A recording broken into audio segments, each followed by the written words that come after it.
റസൂലുള്ളാഹിനോട് സ്വഹാബത്ത് ചോദിച്ചു, ഉമ്മയും ബാപ്പയും മോശമാണെങ്കിലോ? നബി തങ്ങളുടെ മറുപടി വഇൻ ലലമാ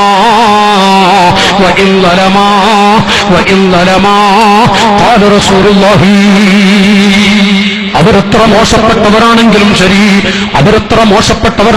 ശരി, ഭൂമിയിൽ കോടികൾ കൊടുത്താലും കിട്ടാത്ത രണ്ട് മുത്തുകളെ അല്ലാഹു പടച്ചിട്ടുണ്ട്. ഒന്ന് ഉമ്മയാണ്, രണ്ടാമത്തെ ഒന്ന് ബാപ്പയാണ്. അവരെത്ര മോശപ്പെട്ടവരാണെങ്കിലും ശരി, അവരെത്ര മോശപ്പെട്ടവരാണെങ്കിലും ഈ ലോകത്ത് ഏറ്റവും വലിയ മുത്തുകള് ഉമ്മയും ബാപ്പയുമാണ്. മോശപ്പെട്ടവരാണെങ്കിലും ക്ഷമിക്കണേ മുസ്ലിമീങ്ങളെ. ഇത് പഠിപ്പിച്ച ഉപ്പാപ്പയുടെ മക്കളല്ലേ നാട്ടുകാരെ നമ്മളൊക്കെ? ആ ഉമ്മയെക്കാളും ഭാര്യമാർക്ക് സ്ഥാനം കൊടുക്കുന്ന ഏതു മനുഷ്യനാവട്ടെ ഫഅലൈഹി ലഅനത്തുല്ലാഹ് ഖാല റസൂലുള്ളാഹി, ശാപത്തിന്റെ ഉടമകളാണ്, ലഅനത്തിന്റെ ഉടമകളാണ്. എന്താണ് ചെറുപ്പക്കാരെ, ഭാര്യയ്ക്ക് പദവിയില്ലാത്തത് കൊണ്ടാണോ? ഭാര്യമാർക്ക് സ്ഥാനമില്ലാത്തത് കൊണ്ടാണോ? അല്ല, ഭാര്യയ്ക്ക് അല്ലാഹു തആല നല്ല സ്ഥാനം കൊടുത്തിട്ടുണ്ട്. ഭാര്യമാർക്ക് റസൂലുള്ള വല്ലാത്ത പദവി തന്നിട്ടുണ്ട്. ഭാര്യമാർക്ക് റസൂലുള്ള എത്ര പദവികളാ.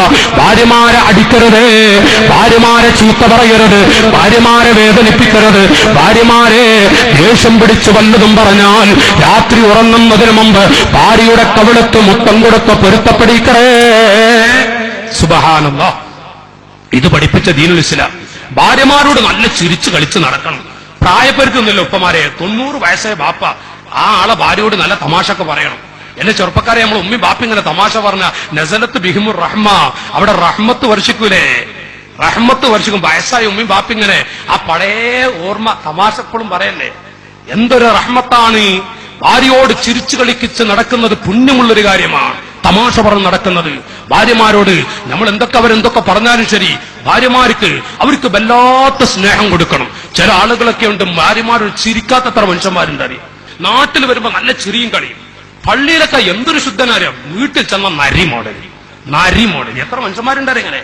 ഒന്ന് ചിരിച്ചൂടെ? ഭാര്യമാരോടൊന്ന് ചിരിച്ചൂടെ? ഒരു പെണ്ണ് എഴുതി ചോദിച്ചതാ, ഞാൻ